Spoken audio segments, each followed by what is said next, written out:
We're frequently asked, how is Deephaven different from X, Y, or Z? One comparison that comes up often is Materialize. So we thought by exploring a use case of Materialize's choosing, we could teach ourselves about their product and provide a framework for community discussion. In this video, I'll briefly summarize what we found out. But first, what are Deephaven and Materialize? Imagine all of your data was in a spreadsheet instead of Kafka.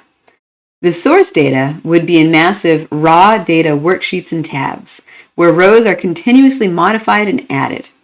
The Materialize view and the Deephaven streaming tables are the tabs you create with formulas and pivot tables that summarize or aggregate that raw data. As you add and update that raw data, the Materialize view and the Deephaven streaming tables are automatically updated.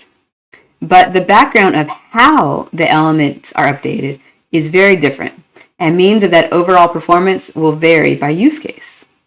Materialize and Deephaven are both incremental update engines that excel in different ways. But how do the two work on this one example made by Materialize? Stay tuned in this video series and you'll find out. For now, I'm going to give you the background on the use case.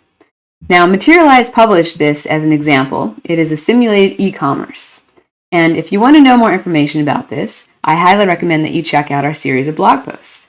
In this one, for example, Pete Goddard sums it all up about how deltas give Materialize and Deephaven kind of our superpowers. So in this example, Materialize has a GitHub repo that I highly recommend that you download and give a try. And Deephaven here on the left also has the repo that includes the Materialize demo as well as the Deephaven demo. Now inside this, you'll see all of the instructions that you need to get this working. Now we have a few things in the background that really help simulate an e-commerce website.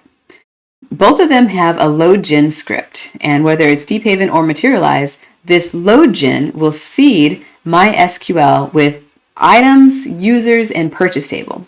And you can change this script so that the amount of page views per second, for example, changes with time. So we can really provide a stress test and load to the system. So all of that data is sent to MySQL. Then we use Debezium, which is an open source Kafka Connect that listens for the changes in that database. Now, this Kafka stream is then sent to Redpanda, and then Deephaven or Materialize consume that Kafka stream. And those updates and changes are sent to the Materialize view or to the Deephaven streaming tables. So you can see that overall, the big picture is the same for both the Deephaven and the Materialize. The only thing that's really different in these cases is the front-end product. Now, if you're thinking about Materializes or Deephaven, you might want to consider what platform you're using. For example, Materialize works really well with Postgres, and Deephaven works really well with Python. So if you really want end-to-end compatibility with Postgres, you might want to stick with Materialize. But if you're in Python already and want to do some powerful computations with that, then you might want to think about Deephaven. Next, I'm going to go over all of the scripts that you're going to be using and what each one of them does. Till next time.